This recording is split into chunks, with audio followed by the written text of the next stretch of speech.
Halo, selamat pagi, Ibu dosen dan teman-teman semua. Kami dari kelompok 2 akan mempresentasikan mengenai client center terapi. Berikut nama anggota kami.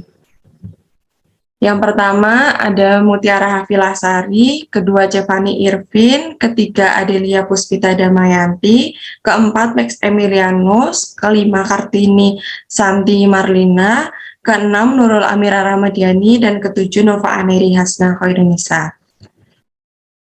Selanjutnya yaitu topik pada hari ini akan membahas definisi mengenai client center terapi, kedua tokoh pengembang, ketiga teknik-teknik intervensi, keempat peran terapis, dan kelima permasalahan psikologi dan penanganannya.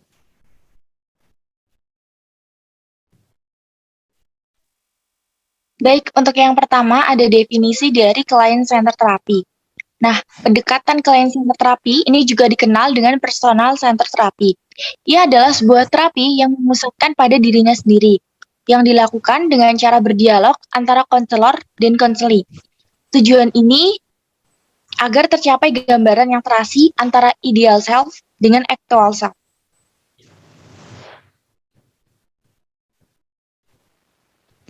Tokoh pengembang dari pendekatan client-centered.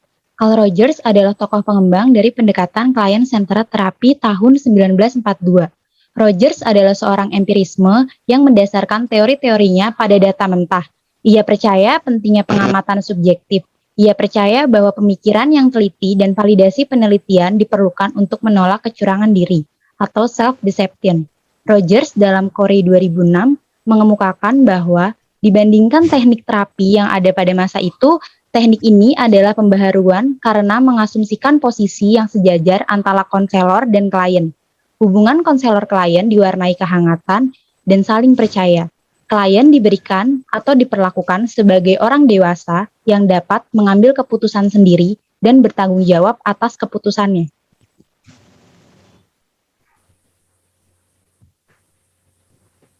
Selanjutnya yaitu teknik-teknik intervensi dalam pendekatan client center dan langkah-langkah dalam intervensi. Yang pertama yaitu sesi 1, kontrak pelaksanaan intervensi, yaitu merupakan penjelasan terkait tujuan dan manfaat dari intervensi. Pada tahapan ini, klien menerima kontrak pelaksanaan intervensi sebagai langkah awal proses terapi. Yang kedua yaitu sesi 2, mengidentifikasi masalah 1, yaitu mendorong klien untuk mengungkapkan perasaannya secara bebas yang berkaitan dengan permasalahan yang sedang dihadapinya. Yang ketiga yaitu sesi 3, mengidentifikasi masalah 2, yaitu mendorong klien untuk menceritakan tentang perasaannya di masa lalu. Tujuan pada tahapan ini, klien mampu melihat ketidaksesuaian antara pandangan dirinya sendiri dan pengalaman hidupnya. Yang keempat yaitu sesi 4, mengidentifikasi masalah 3, yaitu membantu klien untuk mampu menjernihkan perasaannya yang negatif dan menerima permasalahan yang sedang terjadi.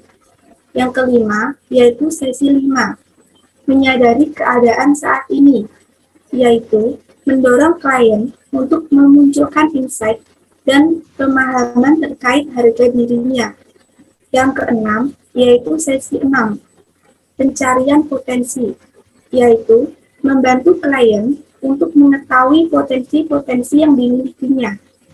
Yang ketujuh, yaitu sesi 7, terminasi dan evaluasi, yaitu mendorong klien untuk menyimpulkan hasil yang didapatkan dari proses awal hingga akhir konseling.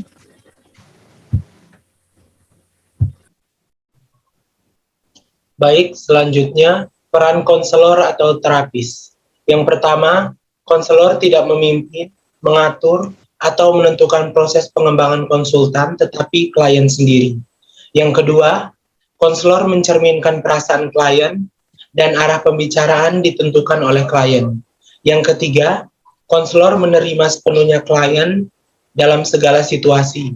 Yang keempat, konselor memberikan kebebasan kepada klien untuk mengungkapkan perasaannya sedalam dan seluas mungkin.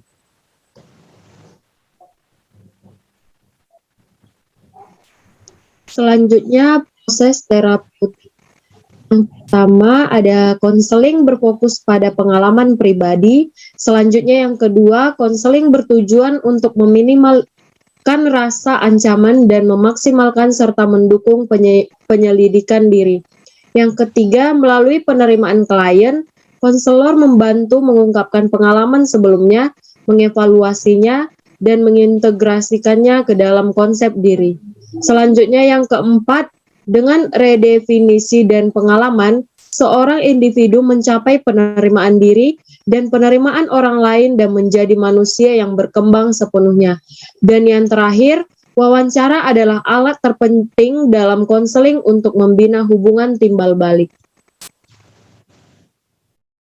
Lalu selanjutnya terdapat permasalahan psikologi yang dapat ditangani dan cara penanganannya. Depresi merupakan salah satu permasalahan psikologis yang dapat ditangani menggunakan pendekatan client-centered therapy. Hal tersebut sejalan dengan penelitian yang dilakukan sebelumnya oleh Istioni 2019, bahwa terapi client-centered efektif untuk menurunkan tingkat depresi.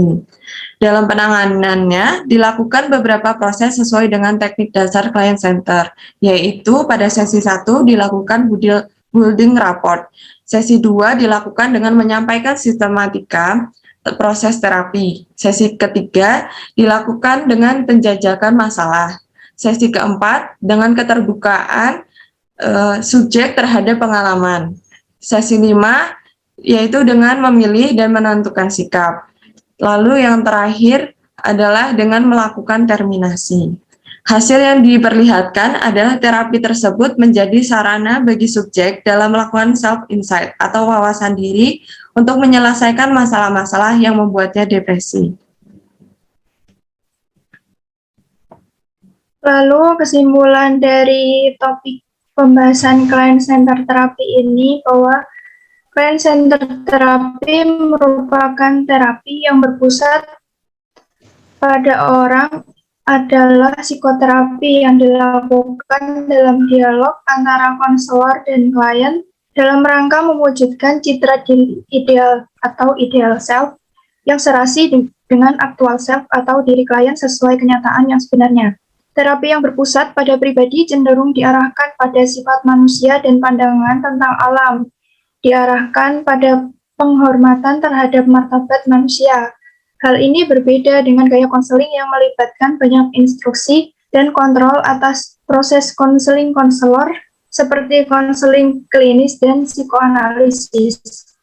Selain itu, dalam penanganannya pada individu yang mengalami permasalahan psikologis termasuk depresi, pendekatan client-centered efektif untuk menurunkan depresi tersebut, di mana client-centered ini memusatkan pada diri klien sendiri, sehingga sangat membantu untuk dapat mengetahui emosi apa yang dimiliki oleh klien, dan klien dapat menyimpulkan pula permasalahan hingga solusi yang dapat membantunya.